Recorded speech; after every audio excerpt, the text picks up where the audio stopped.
Nossa. Bom dia a todos. Nós vamos dar início a mais esse seminário que completa o ciclo de seminários, porém não finaliza. Nós temos mais um, né, ainda para ser realizado. Esse seminário em particular, nós temos a honra e a satisfação de ter a presença do professor Carlos Grandini, aqui da Comissão Permanente de Avaliação.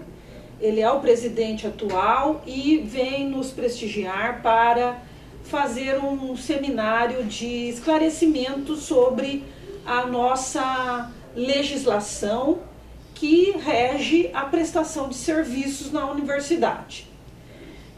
Vocês terão a oportunidade de tirar dúvidas com o professor Grandini.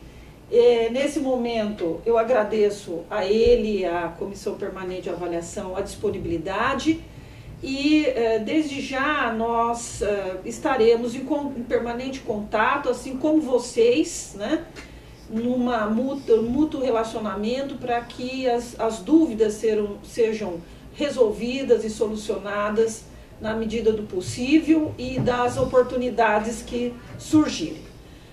Nesse sentido, eu também agradeço à professora Maria Rita Marques de Oliveira, que conduziu todos os seminários até aqui, que se iniciaram a partir de março desse ano, por deliberação da Câmara Central de Extensão Universitária, e que tem dado excelentes resultados, né, para que o nosso módulo de serviços de extensão possa estar disponibilizado a partir de setembro, na oportunidade na qual nós faremos a capacitação e chamaremos a todos para o uso devido deste módulo, que estará junto com o módulo de projetos de extensão e de cursos de extensão.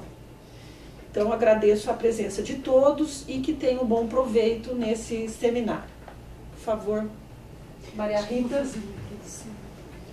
Só fazendo uma introdução a respeito dessa proposta de seminário e do que já aconteceu até aqui.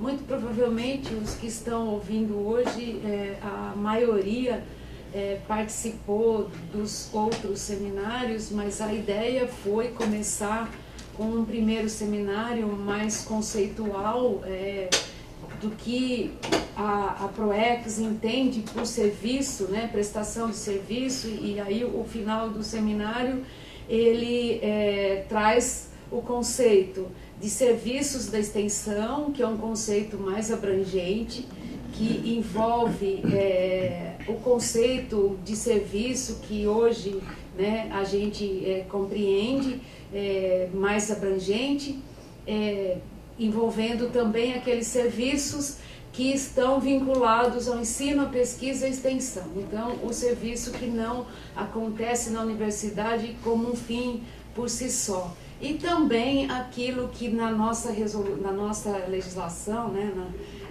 na 3311, é de fato chamado de prestação de serviço. Então, nós estamos trabalhando com um conceito mais abrangente. Todo serviço que acontece na universidade e que é computado como serviço nas nossas estatísticas, eles entrariam nessa nossa central de serviços da extensão, até porque serviços são atividades que passam necessariamente pela extensão, né? A relação da universidade com a sociedade. Depois disso, nós discutimos também a questão de as tecnologias sociais ou a tecnologia para a inclusão social e a extensão tecnológica, no sentido de buscar um consenso do que isso significa para a gente e de resgatar um pouco o papel social da universidade na produção de ciência, na produção de tecnologia, e também agregar nesse trabalho as pessoas que atuam na área da tecnologia e que muitas vezes não compreende esse trabalho como um trabalho de extensão, como um trabalho que se volta para as demandas sociais, se volta para a sociedade, e não importa qual seja o público. Depois disso, nós tivemos um outro seminário, esse terceiro seminário, que foi há pouco tempo, né, no final de junho, que nós trabalhamos a questão da relação público-privado, como que se estabelece a relação da universidade, que é pública, com as instituições governamentais, com as instituições públicas, mas também existe uma relação da universidade com as instituições privadas, que podem, tem potencial para financiamento de ações da extensão, e como que isso se estabelece. E a conclusão desse seminário também vem trazendo aquela questão, a relação da universidade com o setor privado, ela se justifica quando há um interesse difuso, um interesse público, para que essa relação se estabeleça. Então, sempre aquilo que fazemos tem que ter o interesse público, o interesse da sociedade na frente. E agora, esse seria o último seminário que pensamos quando foi aprovado pela CCEU, que seria trabalhar todas aquelas dúvidas que, além dos seminários, nós tivemos também as oficinas para discutir o rol de serviços de extensão junto das unidades, principalmente pensando por área, né? E nessa discussão muitas dúvidas surgiram, e aí essa questão do trabalho docente, principalmente quando falamos da atividade concomitante remunerada, como é que isso se processa, como é que isso está na legislação da Unesp, como é que isso vem sendo entendido ou não observado, né? Ou observado nas unidades. Tem um pouco de diferença como é que esse processo acontece em cada uma das unidades, que a gente teve a oportunidade de trocar ideias e muitas dúvidas. Então, a gente espera que esse seminário aqui atenda um pouco dessa expectativa. E surgiu nessa discussão a proposta de um próximo seminário, que vai acontecer dia 13 de setembro, que é discutir a relação com as intervenientes, a relação com as fundações. Diferente, por exemplo, da prestação da atividade concomitante remunerada e das outras atividades que a gente discutiu até agora, que a gente já tem uma regulamentação e tal, a questão com a interveniente, como é que isso se processa, talvez a gente precise discutir mais, porque nós não temos assim um arcabouço de regulamentação, de detalhes de como isso deve acontecer. Então, vamos fazer esse seminário no dia 13, pode ser que a partir daí até surja alguma ideia de regulamentação de alguns passos dessa relação, que de vez em quando as pessoas vêm nos perguntar e a gente ainda não tem muito as respostas, pelo menos não estão na forma de uma resolução, não estão já reconhecidas, né? Eu acho que agora a gente passa a palavra, então, para o professor Grandini, e aí a ideia desse seminário é que agora de manhã seja uma explanação mais teórica, a gente pode esclarecer algumas dúvidas daquilo que ele está colocando, e aí no período da tarde nós fazemos um debate mais voltado para a questão da central de serviço de extensão e da compreensão dos fluxos que a gente estabeleceu, e uma coisa um pouco mais prática nossa interna. Isso que nós estamos fazendo aqui, falando aqui, está sendo transmitido no site da ProEx, então não são só as pessoas que estão aqui por videoconferência que estão acompanhando, qualquer pessoa da universidade pode acompanhar do seu computador essa apresentação. Eu passo a palavra para o professor. Antes de passar a palavra para o professor Grandini, eu quero dizer que dentro do Conselho de Extensão, os serviços são atividades de extensão, estão no Regimento Geral da Extensão, na Política Nacional de Extensão. A proposta da PROEX tem sido não só revelar todas as ações de extensão por meio de projetos, né, que temos feito uma distinção importante, mas também por meio de programas de extensão, que nós estamos já com tudo pronto, né, para fazer a divulgação. Nós temos 19 subprogramas já aprovados pela Câmara Central de Extensão, uma coisa inédita, né, que está sendo resolvida e distinguida de fato do que é projeto de extensão, do que é programa, e cursos de extensão, que nós fizemos isso em 2014 com a Central de Cursos de Extensão, e por último, então, os serviços de extensão, que é uma parte importante da extensão, que a universidade precisa, de fato, ter um avaliador de impacto desses serviços que são realizados e que tem, obviamente, a comunidade externa como a sua finalidade última, né, em todos esses serviços. E então nós vamos ter agora a Central de Gerenciamento de Serviços de Extensão, computando isso, credenciando todos os serviços de extensão realizados pelos docentes, estudantes e servidores da Unesp. E não poderia deixar de dizer que isso também consta da planilha de desempenho da avaliação docente. A prestação de serviços é um item da planilha de desempenho docente. Então, na PROEX tem a satisfação, então, de colaborar com a universidade para que isso seja, de fato, credenciado e possa contar e constar de desempenho de avaliação docente. Muito obrigada. Professor Grandini. Ok, pessoal, bom dia a todos. Eu vou tentar aqui, num intervalo aí de uma meia hora, 40 minutos, a gente colocar para vocês toda a legislação associada à prestação de serviços e atividades concomitantes remuneradas na universidade. Antes, porém, eu gostaria de trazer a visão de futuro da nossa universidade, que é ser uma referência nacional e internacional de universidade pública multicampus, de excelência no ensino, na pesquisa e na extensão universitária, sem distinção de nenhuma das três, que forme profissionais e pesquisadores capazes de promover a democracia, a cidadania, os direitos humanos, a justiça social e a ética ambiental, e que contribua para o letramento científico da sociedade e para a utilização pública da ciência.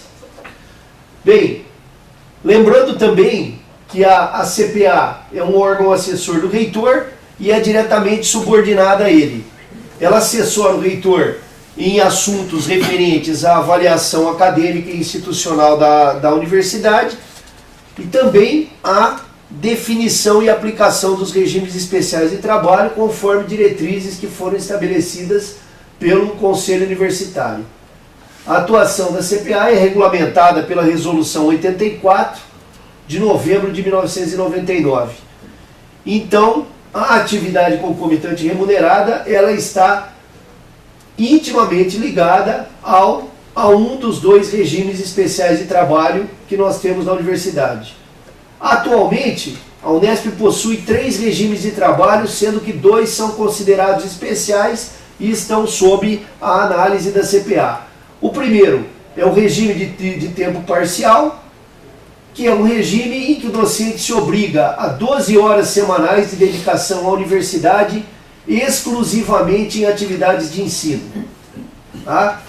Já me perguntaram sobre isso em alguma visita nas unidades, mas eu posso atribuir 12 horas de atividade de sala de aula? Nós temos que ter bom senso, são 12 horas de atividade de ensino. Tá? Então, uma atividade fora da sala de aula, de atendimento ao aluno e correção de provas e relatórios, ela também faz parte da atividade de ensino. Já o primeiro regime especial é o regime de turno completo. aonde o docente se obriga a trabalhar na Unesp por 24 horas semanais em atividades de ensino, de pesquisa e de extensão. Tá? Então agora no regime especial entram atividades de pesquisa e de extensão. E o terceiro e o mais completo de todos é o RDIDP, que é um regime especial de trabalho em que o docente se obriga a manter vínculo empregatício exclusivo com a Unesp e a trabalhar por 40 horas semanais em atividades de ensino, de pesquisa, extensão e gestão. É muito importante lembrar, o regime de turno completo não obriga o docente a atividades de extensão, de gestão. Cabe a cada docente, por livre e espontânea vontade e voluntariado, desempenhar atividades de gestão. Que isso fique claro. Outra questão muito importante, no RDIDP, o docente se obriga a manter vínculo empregatício exclusivo com a Unesp. Daí a questão da atividade concomitante. Grandini, você está sem voz, nós estamos escutando o Grandini.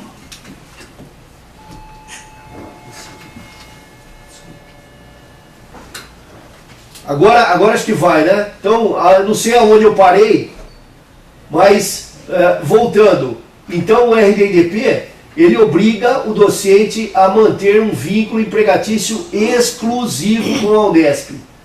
E aí é que entra a questão da atividade concomitante remunerada. Se ele mantém um vínculo empregatício exclusivo com a universidade, ele não pode receber uma remuneração extra. Ele não pode ter um contrato de trabalho que não seja aquele contrato com a Unesp. Diferente do turno completo, que não tem uma exclusividade com a universidade. Para resolver essa questão, excepcionalmente, por volta de 2000, quando foi estabelecido essa resolução que estabeleceu os regimes de trabalho, então houve uma certa possibilidade do docente de desenvolver um número de horas semanais em atividades de prestação de serviço, de oferecimento de cursos de especialização, aprimoramento, extensão e também assessorias, tá? Permitindo que o docente fosse remunerado por essa atividade. A legislação que nós temos associada a esse trabalho, ela está associada à contratação de docentes. Então, é a Resolução 85 de 1999, que estabeleceu os regimes especiais de trabalho, todos os regimes de trabalho da Unesp. Então, ela detalha quais são os compromissos, como que o docente ingressa, permanece, apresenta relatório em cada um dos regimes de trabalho. E essa resolução foi regulamentada pela Portaria 6/2000. Essa portaria já passou por algumas alterações em determinadas situações, com alteração do tipo de relatório, delegação de competência para diretores e chefes de departamento, em algumas atividades, especialmente afastamentos e atividades concomitantes remuneradas. Temos também aí a Resolução Unesp 116 de 2005, que estabeleceu o currículo Lattes como o relatório de atividades do docente. Então, as atividades que são desempenhadas, tanto em atividade de extensão como atividade concomitante remunerada, não necessariamente precisam de um relatório especial se elas constarem como parte do currículo Lattes. Se não constarem como parte do currículo Lattes, anualmente o docente deve prestar contas e apresentar um relatório para a unidade dessas atividades.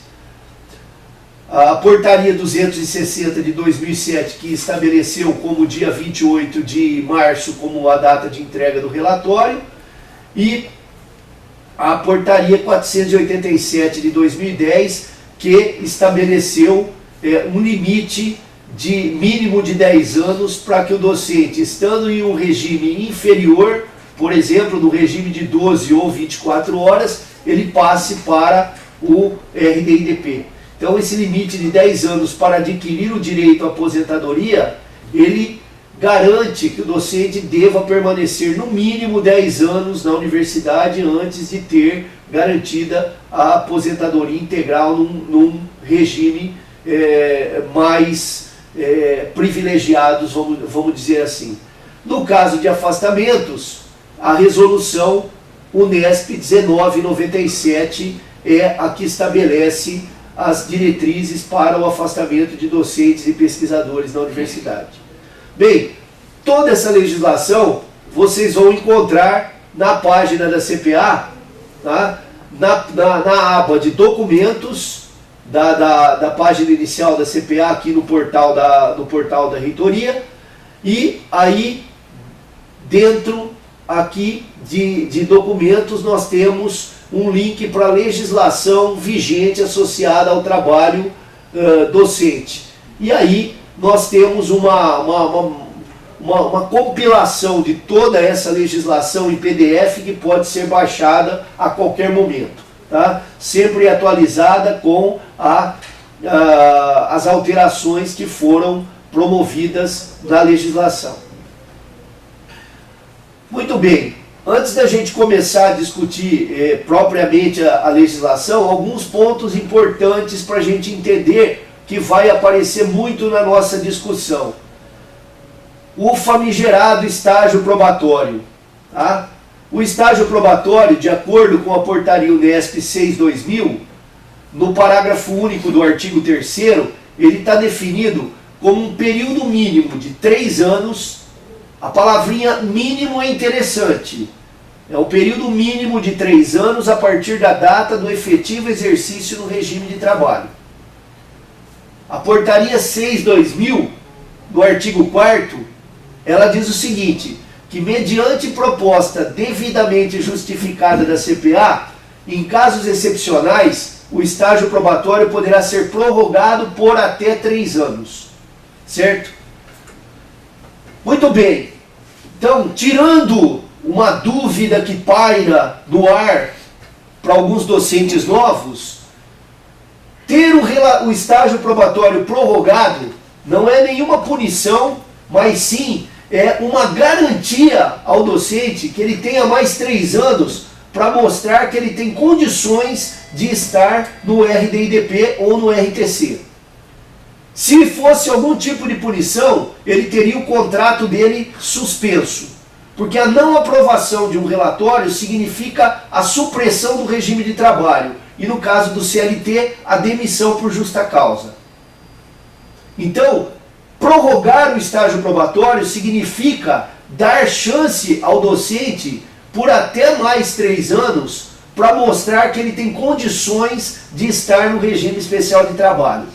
E a CPA tem usado isso nos últimos anos, em alguns casos, não é com muita frequência, mas em alguns casos, aonde o docente passou 3 anos e o desempenho acadêmico dele ficou aquém daquilo que se espera para um docente em RDIDP. Então, houve a prorrogação do estágio probatório por até 3 anos. Se nesse período de 3 anos o desempenho do docente for suficiente para ser confirmado no regime, basta ele encaminhar um pedido para reavaliação, que é feita a reavaliação, e nos casos em que realmente haja essa melhora no desempenho, o docente está confirmado no regime de trabalho.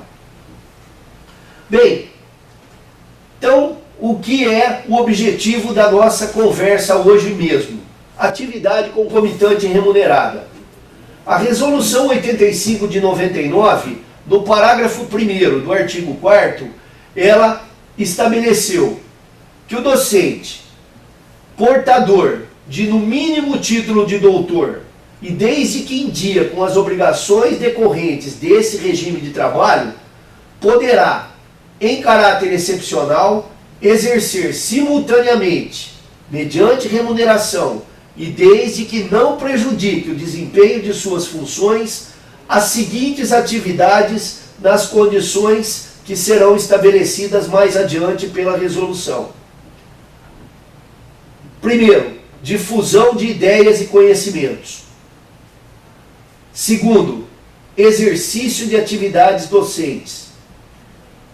Terceiro, assessoria, prestação de serviços e participação em projetos decorrentes de ajuste de cooperação.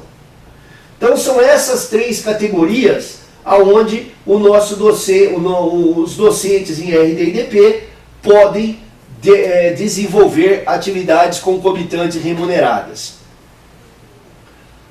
Bem, essa mesma resolução, esse mesmo artigo, nos parágrafos 2º e 3º, estabelecem que, excepcionalmente, e mediante proposta do departamento aprovada pela congregação, poderá aplicar-se aos docentes com título de mestre o disposto no parágrafo 1º desse artigo.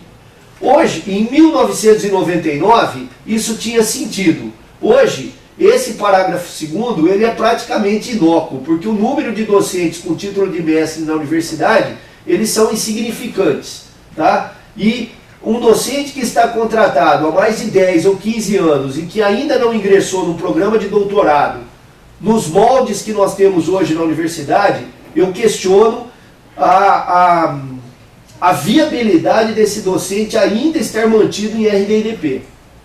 Tá? Porque é uma situação estranha. Nós somos uma universidade pública, uma das melhores universidades brasileiras. Não cabe no quadro de docentes um docente que esteja há 10, 15 anos no regime especial de trabalho e que não terminou o doutorado. O parágrafo 3º diz que o tempo total destinado às atividades previstas no parágrafo 1º, que são aquelas 3 categorias, deverá observar o limite médio de 8 horas semanais no período determinado para a execução do projeto. Então, a chamada flexibilização do regime de trabalho por algumas pessoas, que eu não considero isso, tá? Ela permite que das suas 40 horas você possa destinar em média 8 horas para a execução de um projeto e ser remunerado pela execução desse projeto. Bem, existem regras e normas para que isso aconteça. Não há nenhuma restrição em relação do ponto de vista da CPA, não há nenhuma restrição remuneratória com relação à atividade concomitante remunerada. Porém, a universidade ela tem normas adicionais para isso e que estabelece alguns limites e algumas taxas que devem ser recolhidas quando você executa uma atividade concomitante remunerada. Tá? Não cabe a essa comissão verificar o recolhimento ou não disso. Isso é uma competência da direção da unidade. Tá? Não cabe a essa comissão, mesmo porque um percentual do arrecadado com o projeto, ele vai para a unidade. E outro percentual é a chamada taxa de desenvolvimento, taxa... É a TCDU, eu nunca lembro o que é o C. Taxa de contribuição. Taxa de contribuição ao desenvolvimento universitário. Tá? Então, essas duas, esse percentual deve ser recolhido pelo docente. Quando o projeto é desenvolvido via uma fundação, em geral, a fundação já faz esse recolhimento da taxa referente à unidade e à TCDU, quando o recurso chega na fundação. Bem, vamos detalhar um pouquinho essas 3 categorias. A primeira, difusão de ideias e conhecimentos. Ela está regulamentada pelo artigo 5º da Resolução Unesp 85. Então, diz o caput desse artigo que o docente em RD&DP poderá ocasionalmente e sem caráter regular e rotineiro proferir conferências e palestras, promover exposições ou dar recitais e participar de seminários destinados a difusão de ideias e de conhecimentos em instituições pertencentes ou não à Unesp. O docente poderá ser remunerado pelo exercício das atividades referidas nesse artigo, desde que se respeitem as condições estabelecidas nas normas da Unesp que dispõem sobre a matéria.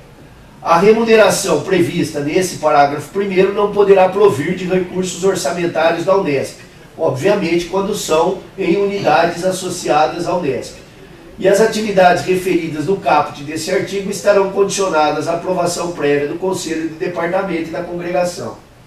Então, no caso de palestras, conferências, exposições, recitais ou seminários em que haja algum tipo de remuneração para esse fato, não há necessidade de autorização da CPA. Basta a autorização, aprovação e autorização do Conselho do Departamento e da Congregação. Mais para frente nós vamos estar entendendo o que é afastamento e o que é autorização para a execução de atividade concomitante remunerada. Há uma diferença entre isso.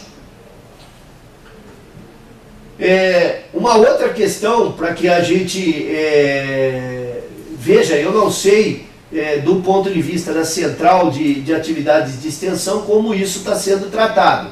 Então depois é uma questão para que vocês vão discutir e que a gente trabalhe com bastante bom senso para isso aqui. Senão nós vamos começar a colocar barreiras para a participação dos nossos docentes em determinadas atividades que levam o nome da universidade fora dos muros da mesma. Uma outra questão na difusão de ideias e conhecimentos, que é o artigo 6º da Resolução Unesp, diz que o docente em RD&DP poderá organizar ou coordenar cursos de extensão, aperfeiçoamento, especialização e pós-graduação estrito sensu, promovidos ou não pela sua unidade. Então o docente em RD&DP, ele poderá, ele não é obrigado a ser remunerado para isso. Então, é muito interessante eu defender a universidade pública, gratuita em todos os níveis e oferecer um curso desde o curso de extensão até o curso de pós-graduação estrito sensu, remunerado, né? Então, eu acho que tem algumas incoerências nisso. A resolução não diz que ele deve ser remunerado, ela diz que ele poderá ser remunerado.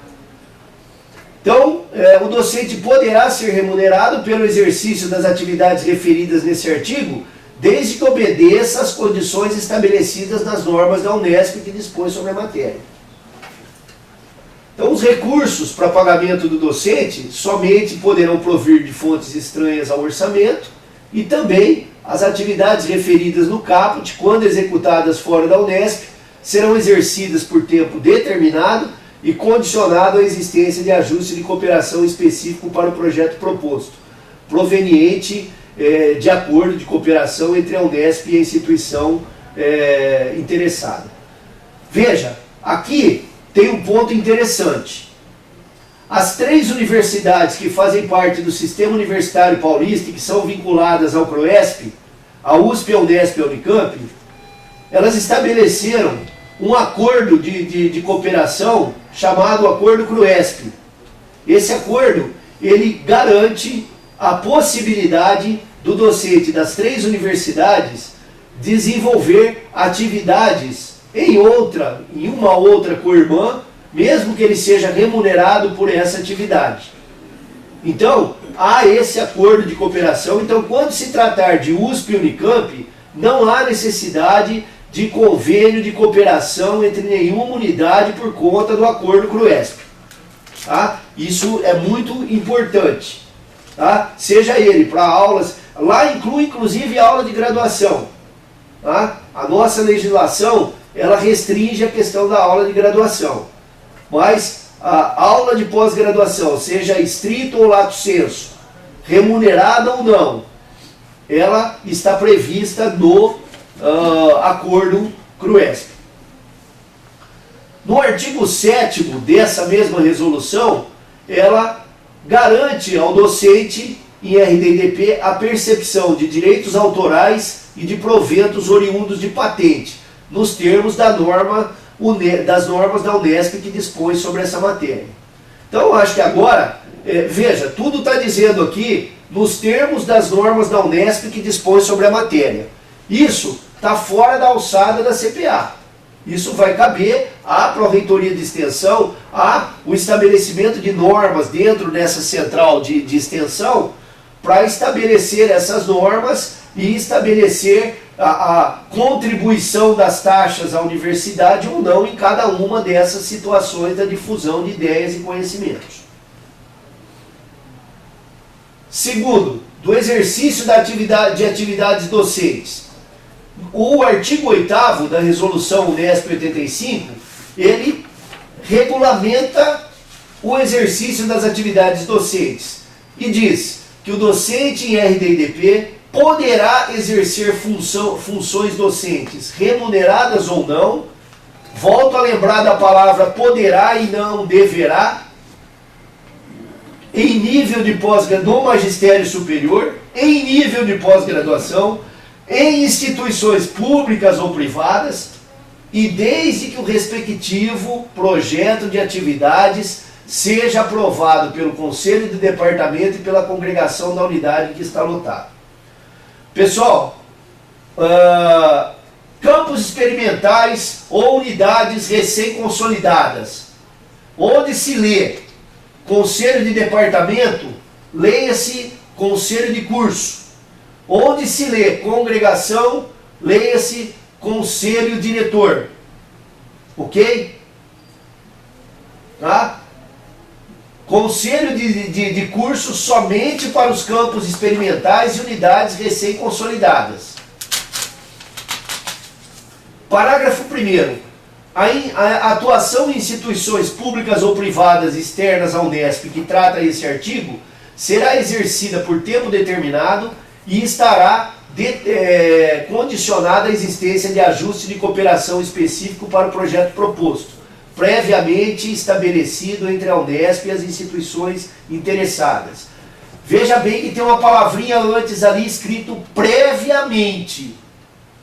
A gente tem muitos problemas aqui na CPA quando o docente apresenta uma solicitação para ministrar o curso de pós-graduação fora da universidade, que depende de autorização do reitor, mesmo que ele não seja remunerado, ele depende de autorização do reitor, tá?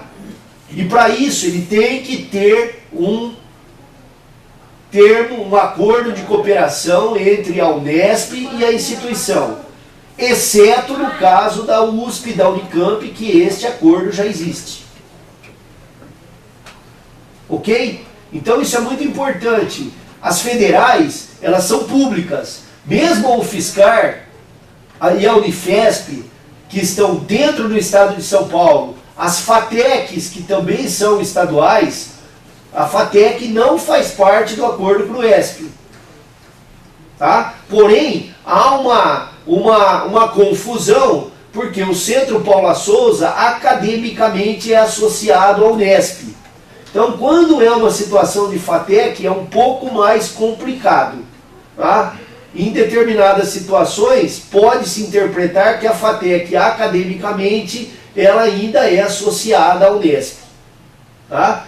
Mas no caso da USP, da Unesp e da Unicamp, a troca de docentes para o magistério superior em nível de pós-graduação, ele é garantido pelo convênio CRUESP.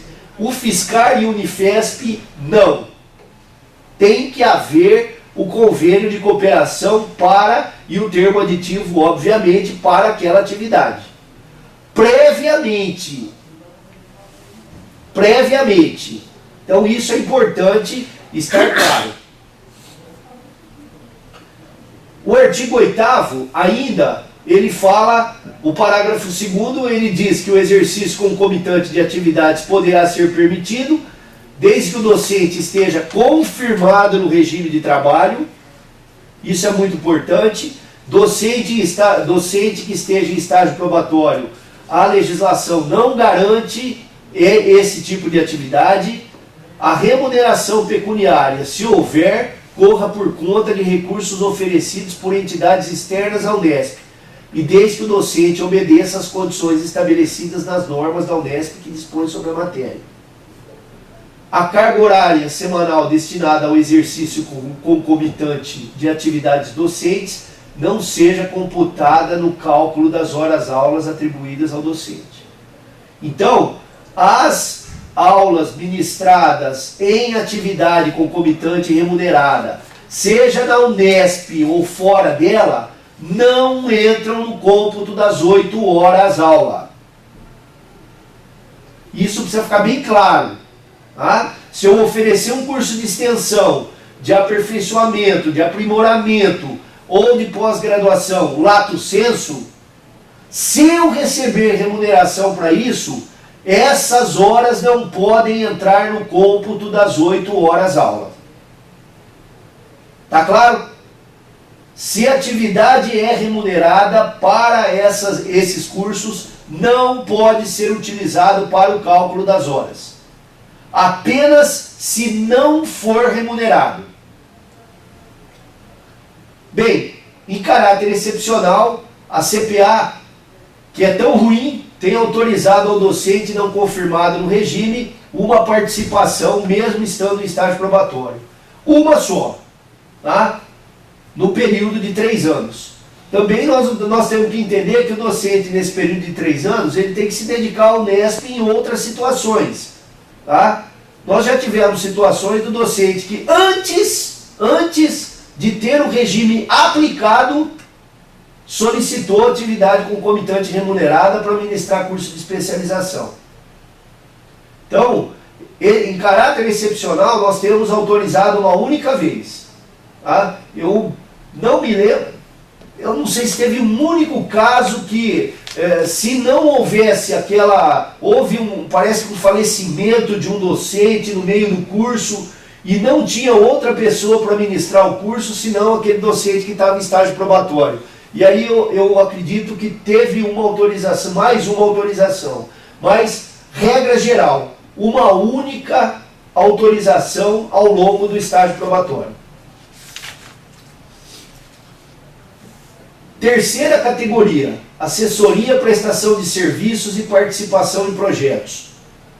O artigo 9º da Resolução Unesp 85 é que estabelece essa matéria.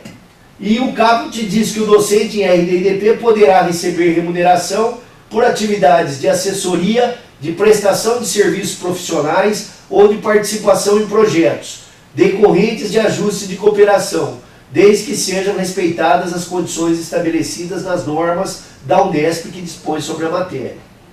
Vejam, aqui, qualquer prestação de serviço, ela está colocada aqui. Tá? Mesmo serviços de avaliação, de reconhecimento e renovação de reconhecimento e credenciamento de cursos. Tá? De cursos e instituições. Faz parte dessa assessoria e prestação de serviços. O artigo 10, para os propósitos dessa resolução, consideram-se atividades de assessoria as que, visando a aplicação e a difusão de conhecimentos científicos, culturais e tecnológicos, e caracterizando-se pela relevância para a sociedade e para a universidade, constituam orientação e auxílio para solucionar problemas específicos mediante elaboração de pareceres técnicos e científicos e resposta a consultas sobre assuntos especializados. Tá? O parágrafo 1º, as atividades de assessoria de natureza regular, rotineira e planejada serão exercidas por tempo determinado e estarão condicionadas à existência de ajuste de cooperação específico para o projeto proposto, previamente celebrado entre a Unesp e as instituições interessadas. As atividades de assessoria eventuais estão condicionadas à aprovação do departamento. Então, uma visita de reconhecimento de curso para o Conselho Estadual de Educação ou para o INEP, ela está nesse parágrafo 2º. ela é uma atividade de assessoria eventual e está condicionada à aprovação prévia do departamento. Então, eu tenho que solicitar um afastamento para isso e tenho que ter aprovação do departamento. As atividades de assessoria de urgência e emergência poderão ser de imediato prestadas pelo docente com a posterior notificação e apreciação pelo departamento. Tá? Eu não sei se já aconteceu com algum de vocês ou algum docente no campus, mas já aconteceu comigo, de ser chamado pelo Ministério da Educação para uma avaliação surpresa, em 2 dias. A única coisa que eu consegui fazer é pedir um afastamento rapidamente para isso, porque era uma denúncia de problemas numa instituição privada e eles pediram para fazer uma visita surpresa. Ainda dentro de assessoria, prestação de serviço e participação em projetos, o artigo 11 estabelece que para os propósitos dessa resolução consideram-se atividades de prestação de serviços profissionais os diferentes tipos de extensão universitária, que constituem um trabalho técnico ou formativo realizado por indivíduo ou por equipe em campos de atuação próprios da universidade. Essas atividades serão exercidas por tempo determinado e estão condicionadas à existência de ajuste de cooperação específico para o projeto, previamente celebrado entre a Unesp e as instituições. As atividades de prestação de serviços profissionais eventuais estão condicionadas à aprovação prévia do Conselho de Departamento e de urgência e emergência poderão ser prestadas de imediato com posterior notificação e apreciação pelo departamento. Então, a outra é assessoria, aqui é prestação de serviço. A outra é difusão, depois eu tenho a prestação de serviço, assessoria, prestação de serviço e agora participação em projeto.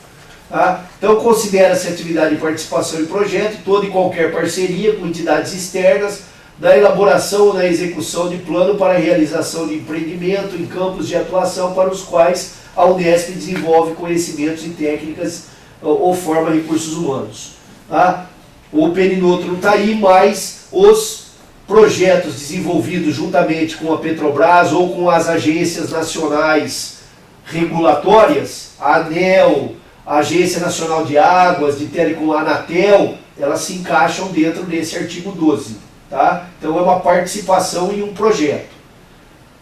Parágrafo único. As atividades de participação em projeto serão exercidas por tempo determinado e estarão condicionadas à existência de ajuste de cooperação específico para o projeto proposto, previamente celebrado entre a Unesp e as instituições interessadas. Então uma coisa, pessoal, que tem que ficar muito claro: qualquer atividade concomitante remunerada, tá, ela tem que ter um ajuste de cooperação entre as partes envolvidas, a não ser que ela seja uma atividade muito esporádica. O artigo 13, ele estabelece as atividades de plantão. Então, a forma de aplicação dos artigos 10, 11 e 12 dessa resolução, inclusive no que abranger atividades remuneradas de plantão e no que implicar pagamento de atividades concomitantes, será proposta pela unidade e aprovada em cada caso pelos órgãos competentes da universidade, ouvida a CPA.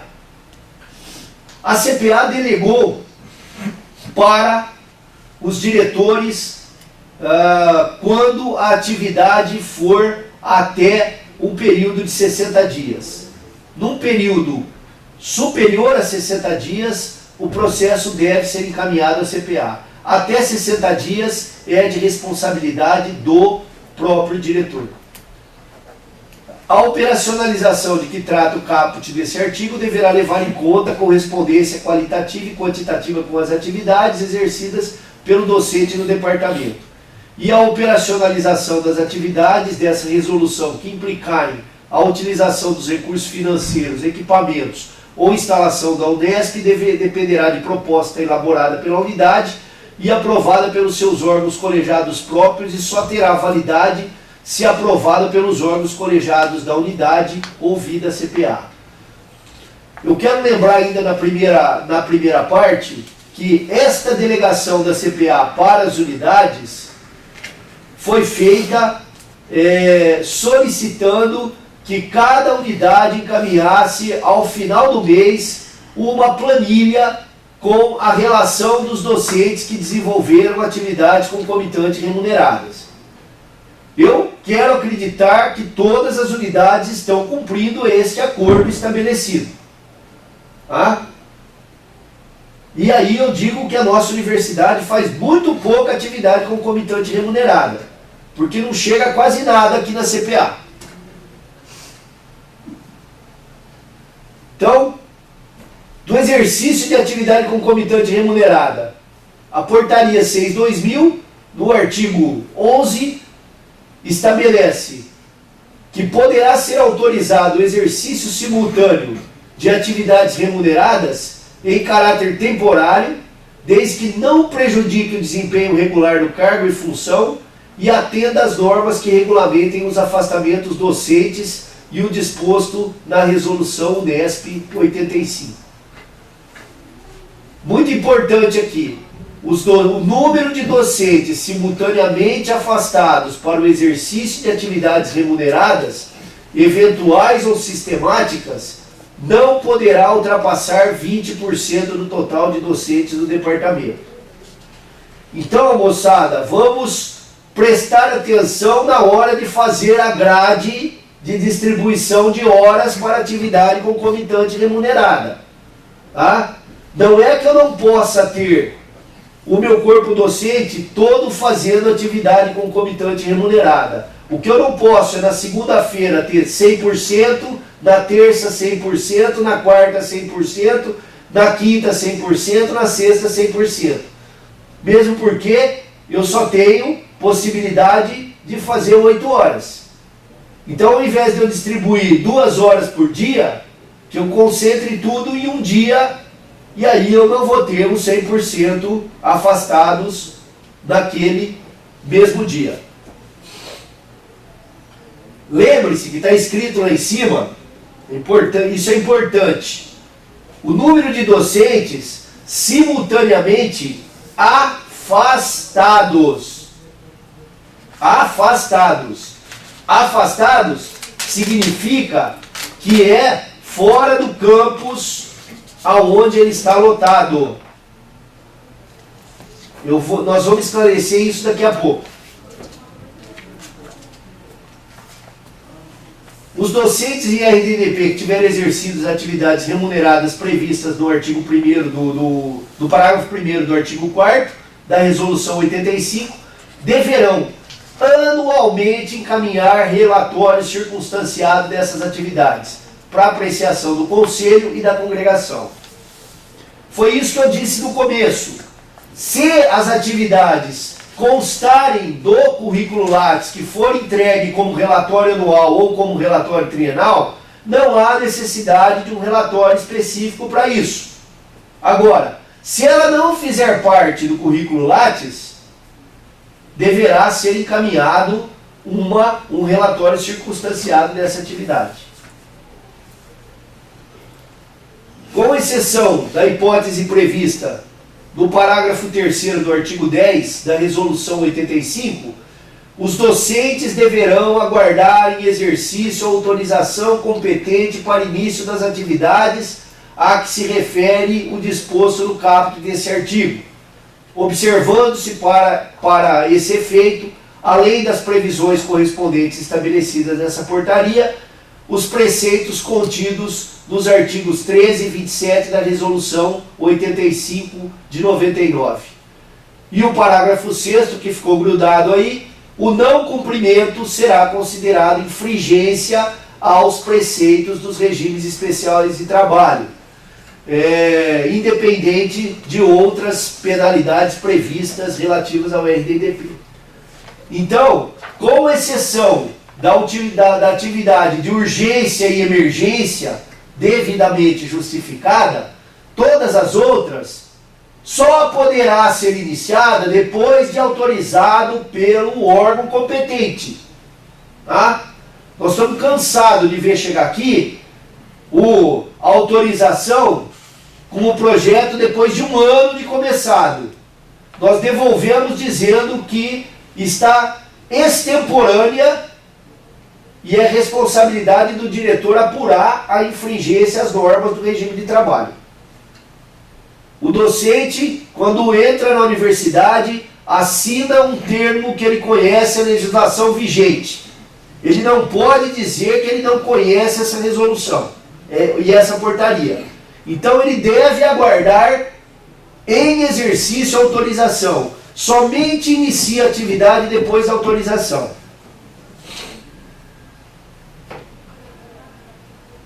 O artigo 12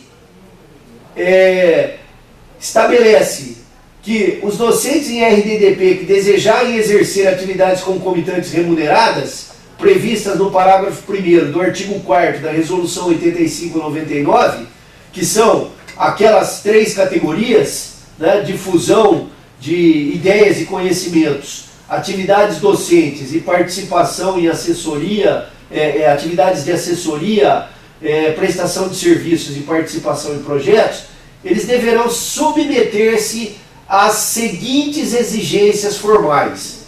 Existem algumas exigências formais para isso. Para o exercício de atividades de difusão de ideias e conhecimentos, sem caráter sistemático, mencionadas no caput do artigo 5º da Resolução UNESP 85, será exigida a aprovação do Conselho de Departamento. Então ele vai solicitar ao Conselho de Departamento a aprovação. Tá? É a questão de palestras, é a questão de recitais, exposições e situações afins.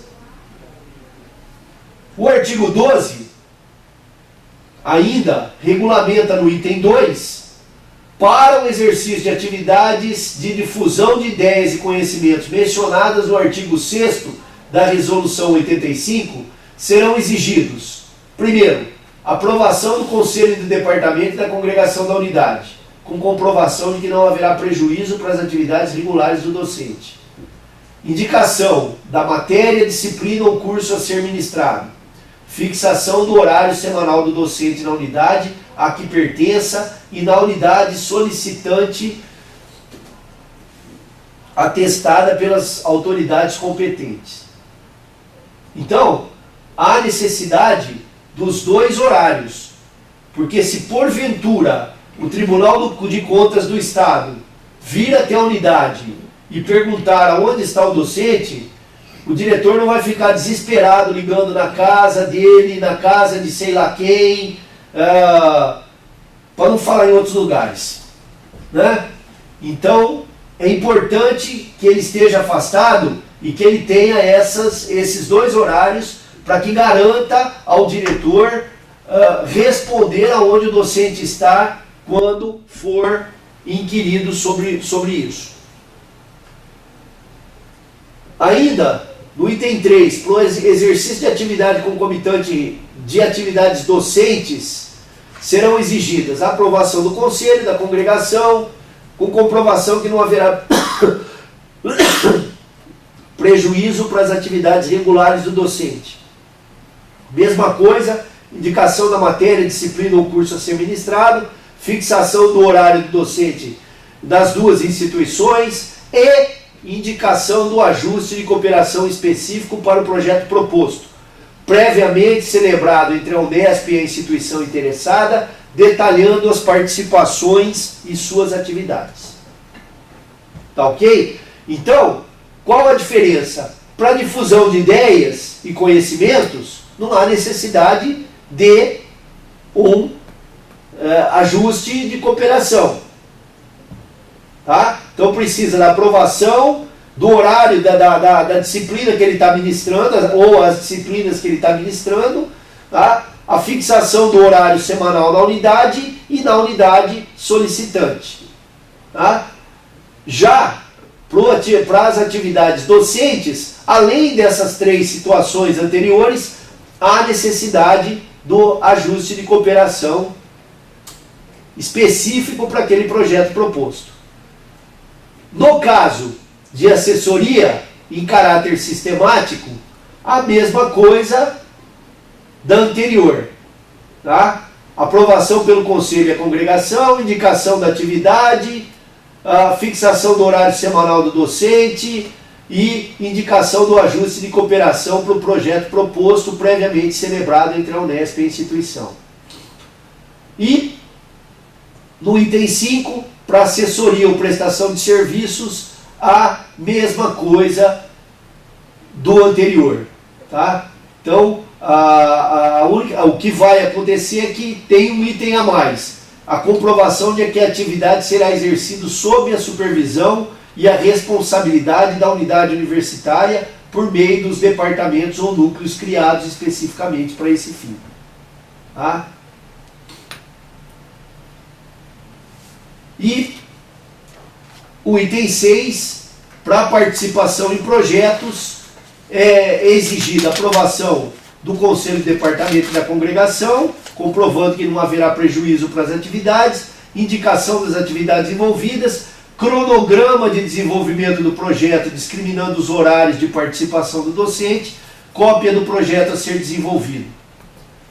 E o artigo 13, quando fala de plantão ou atividades concomitantes remuneradas, a universidade deverá elaborar uma proposta de trabalho que deverá ser aprovada por seus órgãos colegiados e ser encaminhado para aprovação pelos órgãos competentes da universidade. A cópia do instrumento de ajuste de cooperação efetuado entre a Unesp e a instituição interessada, cópia do projeto de trabalho, relação de participantes do projeto com especificação da atividade de cada um, juntamente com o plano de atividades individual, a carga horária total do projeto, a carga horária específica de cada participante e o percentual que caberá a cada participante, incluindo a unidade e o departamento. Tá? Então, essas são as exigências. Com relação ao afastamento, a legislação envolvida é a Resolução Unesp 1997. E aí tem uma série de portarias que delegou competência a diretor, unidade, a chefe de departamento, direção de unidade, para a autorização dos afastamentos. Considera-se como afastamento, para efeito dessa resolução, o período de ausência do docente ou pesquisador de sua unidade de lotação. Tá?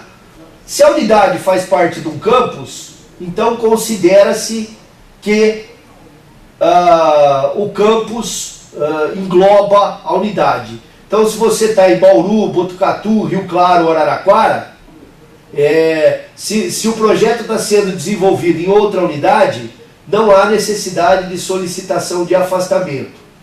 Nos casos em que a atividade é realizada no próprio campus, a resolução estabelece que é uma autorização. Então depende de autorização para esse desenvolvimento. Então é importante, não é afastamento. Então, se o departamento tiver 100% desenvolvendo atividades no próprio campus, ele não está ferindo aqueles 20%, porque aí seria autorização. Se ele for desenvolver fora do campus, aí ele precisa pedir afastamento para esse fim, mesmo que seja numa empresa na mesma cidade. Tá? Ele está fora do campus. Vocês falam para mim que é um absurdo, que isso é burocrático, que isso é uma série de coisas. Lutgardes vai lembrar do que eu estou dizendo. Nós tivemos uma situação de um colega em Bauru que foi assistir uma aula em São Carlos há muito tempo atrás, sofreu um acidente na estrada e faleceu. Ele não tinha afastamento para aquela atividade. E ele ficou sem nenhuma... A família dele não teve direito a nenhum tipo de pensão ou o que fosse decorrente, porque ele não tinha autorização para aquela atividade. Então, é o risco que cada um vai correr. Tá? É o risco que cada um vai correr. Se você acha que é burocrático você pedir um afastamento para ir na empresa, ou ir numa fazenda, ou ir em alguma coisa na própria cidade, é um risco que você vai correr. Ok? O que deve ser observado no momento do afastamento? a finalidade, a fundamentação legal e também a competência de quem é a autorização. Em regra geral, até 5 dias é o chefe de departamento, até 60 dias é o diretor da unidade, seja no país ou no exterior. Após 60 dias é o reitor ouvido a CPA. O amparo legal para o afastamento integral. O artigo 9º estabelece que até 1/3 do corpo docente pode estar afastado simultaneamente. Veja que 20% é afastado para atividade concomitante remunerada. Para afastamento integral, se não houver remuneração, é até 1/3 do corpo docente. Termo de compromisso, para os casos que sejam acima de 180 dias, e a reposição das atividades docentes. O afastamento parcial, de modo geral, compete ao diretor autorizar, e o de 5 dias, de modo geral, compete ao chefe do departamento e ao diretor a autorização. O que é considerado afastamento integral? Todo afastamento acima de 3 dias, que a nossa legislação estabelece que um afastamento parcial é de até 3 dias por semana. Então, o que for a partir de 4 dias é considerado afastamento integral. Docentes em estágio probatório têm direito a afastamento integral até 20 dias do período letivo, consecutivos ou não, 60 dias no recesso escolar, consecutivos ou não. Se for um magistério em instituição de ensino superior, somente na pós-graduação, e se envolver atividade concomitante remunerada, somente serão permitidos após 5 anos no regime de trabalho, desde que não haja necessidade de contratação de substituto. Veja, além de estar confirmado no regime, ele precisa ter 5 anos no regime de trabalho. Se for uma atividade concomitante remunerada, tá? Se for participar de um curso de especialização que não envolva remuneração, não há esta necessidade. Então, tem que ficar bem claro que o docente que está ingressando na universidade, ele não está impedido de participar de um curso de pós-graduação lato sensu.